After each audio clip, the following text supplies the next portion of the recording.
안녕하세요. 닥터제이 장의사입니다. 자, 오늘은 중국과 일본의 관계가 최악이던 시절에 있었던 충격적 사건에 대해 알아보겠습니다.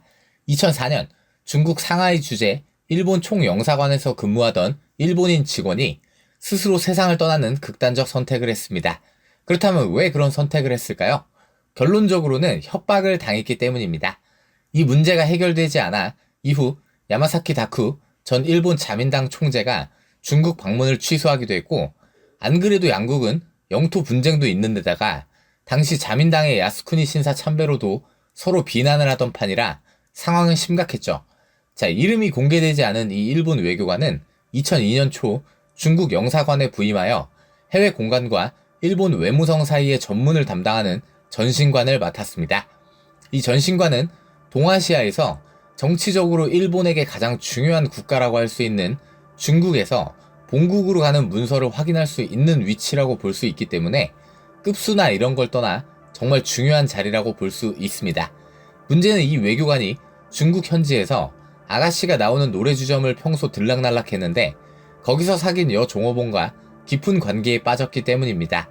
이후 한 남성이 이를 빌미로 이 외교관에게 접촉하여 중국에서 업소 여성과 관계를 가지는 것은 범죄에 해당하며 이를 중국 공안과 일본 영사관을 비롯해 너희 본국에 알리겠다고 협박을 한 것입니다.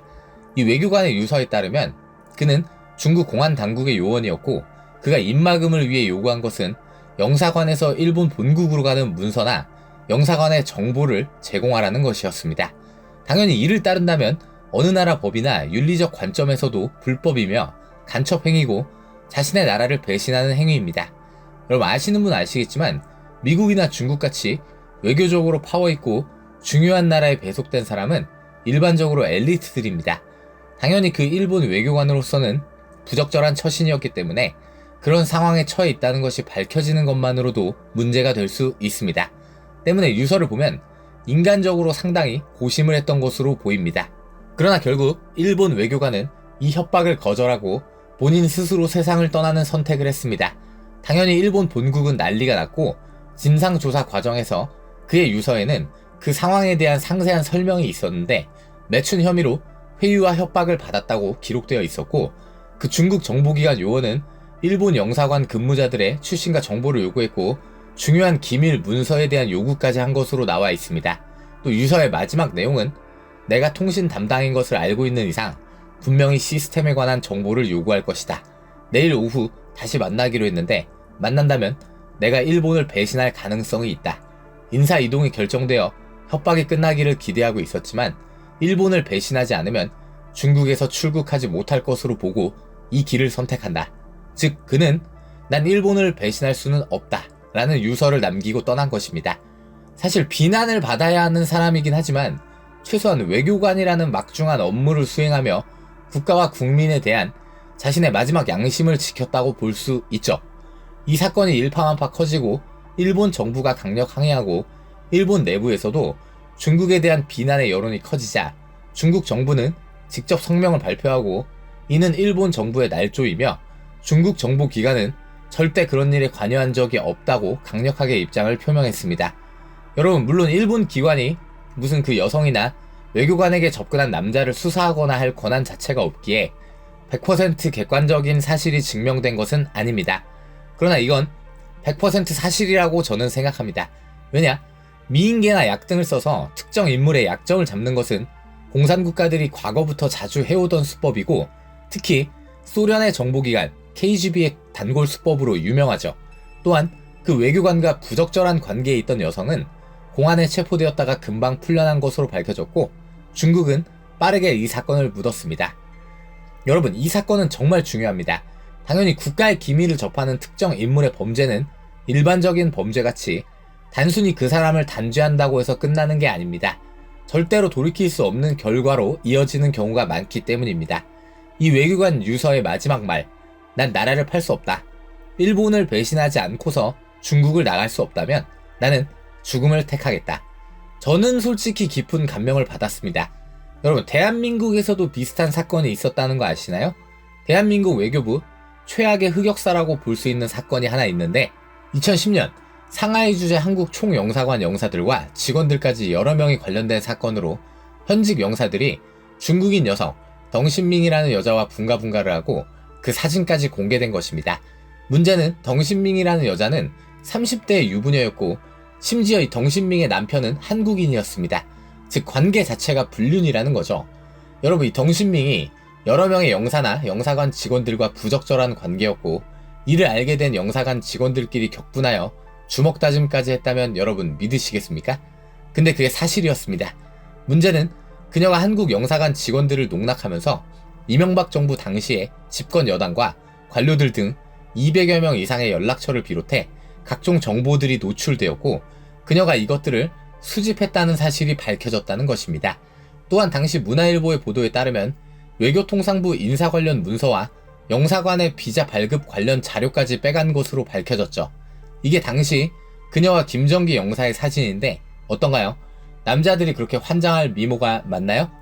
이건 대한민국 역사에 남을 개망신 사건으로 그것이 알고 싶다에서도 다룬 바 있습니다.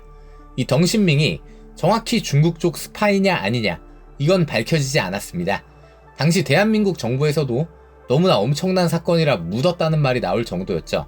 결국 이 사건은 불륜, 치정 사건 정도로 묻혔는데 사실 저도 그렇고 수많은 사람들이 덩신밍은 중국의 스파이일 거라 생각하고 있습니다. 애당초 이 사건이 밝혀진 것도 남편 진씨가 아내가 자주 외출을 하고 외박을 하자 의심스럽게 여겨 뒤져본 후 아내의 금고에서 한국 외교관들과 찍은 사진과 유출된 정보의 파일이 담긴 USB를 발견해서 법무부에 신고했기 때문입니다. 물론 이 사건은 확실하게 덩신밍이 중국 측 스파이라는 증거가 나오진 않았기 때문에 중국과 한국의 외교적 사건으로 커지진 않았습니다. 하지만 이 개쪽 때문에 상하이 영사관 직원들은 무더기로 잘렸고 대한민국 정부도 흑역사로 쉬쉬하는 대사건이죠. 여러분, 언제나 간첩이란 설마 요즘 세상에 그런 게 있냐, 그런 위치에 있는 놈들이 그런 짓을 하겠냐 라고 생각할 때 언제나 발생해 왔습니다. 특전사 소속 대위가 2022년 겨우 4,800만원대 비트코인 한 개도 안 되는 보상을 받고 군사 기밀을 북한 공작원에게 넘겼다가 검거되는가 하면 2021년에도 충북 동지회라는 이적단체가 북한의 지령을 받고 활동했다가 검거되기도 했죠. 많은 사람들이 요즘 세상에 스파이나 종북이 어디 있냐 라는 말을 합니다. 그러나 바로 그런 생각이 스파이를 자유롭게 활동하게 합니다. 아니 여러분, 무슨 반일 감정을 떠나 멋지잖아요? 내가 사는 길이 조국을 배신하는 길밖에 없다면 나는 죽음을 선택한다.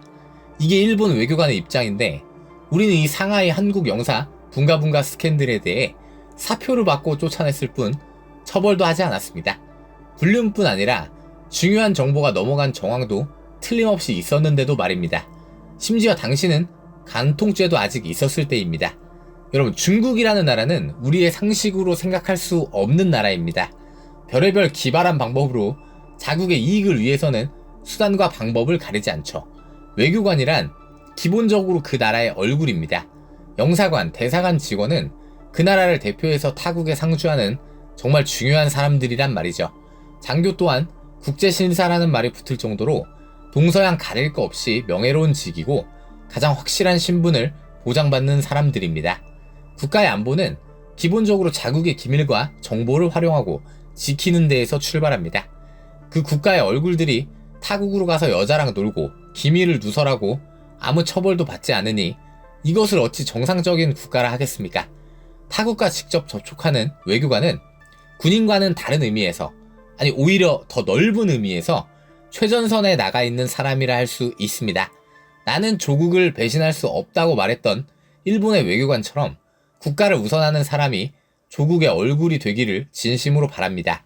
아울러 조국의 안보와 자존심이 얼마나 간단하게, 얼마나 소수의 사람만으로도 무너질 수 있는지 역TV 시청자분들이 기억하셨으면 좋겠습니다. 감사합니다. 닥터제이 특강은 계속됩니다.